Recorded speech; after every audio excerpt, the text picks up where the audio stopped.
last time you came here, 5 years ago, Yeah. most of the 5 students. years ago? Yeah. Wow. Why didn't you invite me earlier? Like those students who were here when you were here. Yeah. Most of them, they are not here today. That happens all the time. I had the feeling. So you still have a lot of students, guys from everywhere, but people start, and then new ones come in, and then these ones fade away, and then new ones come in, and this is very normal. And why? I mean, why people start, we understand, but why do they gradually drift away? What do you guys think? I talk about it all the time. I love talking about it. That's why he asks, because he loves hearing about it, because even though he understands why, he's heard me explain it many times, why do we leave class? What do you guys think? Why do we just go?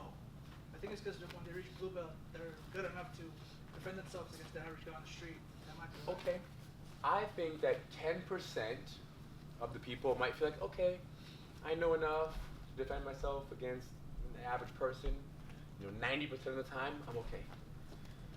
But I don't believe that's why the majority stop. There might be a few. Some people, it's very specific, I just want to have a good understanding. Oh, okay. But that's not why the majority stop. Why do they stop? Their wives don't let them. No. injury. Not injury, You not your become- wives. Met your goals already and become complacent. Not your goals. No.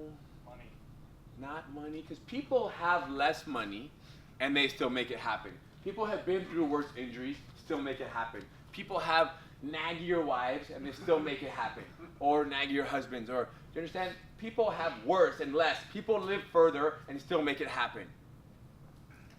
It's not any one of those. Leadership. They make their journey relative to other people's journey. Okay, they begin to So instead of compare going themselves. personal- Right, so they start looking at how fast this person's growing versus how fast, and maybe how fast when they first started, they started going really, really fast and they kind of plateaued. I love it. Instead of like just paying attention to their own journey.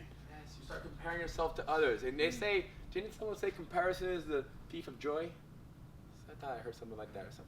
Basically, you start comparing to others, and then their house is bigger than mine. I don't like my house anymore. That's not how it works. Imagine if you compared, your partner, your girlfriend or your wife to others all the time. It's a never ending thing. You can't do that.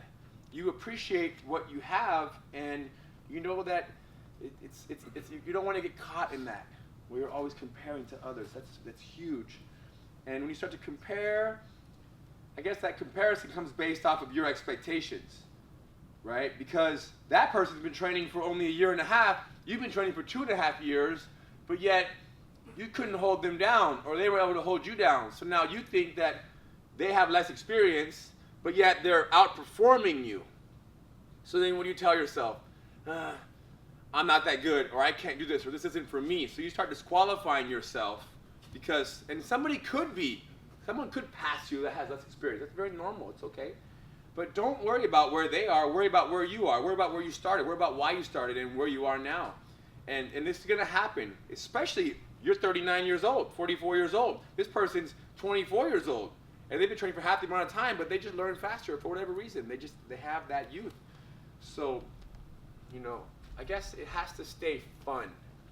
It's when it stops being fun, why are you going to do it? And it stops being fun when you compare yourself, when you expect this and you get this from yourself in terms of your performance. So keep it fun and you'll do it longer. But how do you keep it fun?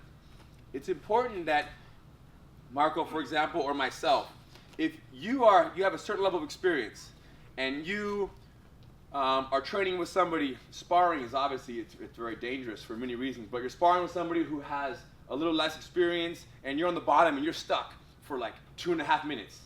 If the instructor responds with, hey, you should have shrimped more, you didn't have a good combination of elbow escapes and trap and rolls, if they speak to you like that, then they're kind of speaking, I guess they're not speaking to your potential, we could say, and they're kind of calling out not necessarily what you should have done, because maybe what you should have done is don't feel like you have to escape.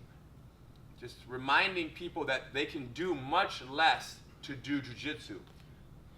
I would walk by and say, hey, I see you're trying to get out. Don't feel like you have to. Or after they finish practicing, say, yeah, you're having a hard time escaping. And I believe if you try less to escape and you focus more on defending, you'll see more opportunities. Give it a try next time. So I'm saying something that's very like, it's giving them a tool for the next role versus, yeah, I don't know what happened. Don't you know the elbow escape? Don't you know the elbow escape? Did you forget it? Like that's, who got shot in the chest by the coach. It's not the thing to say. So we have to make sure that we speak to your potential.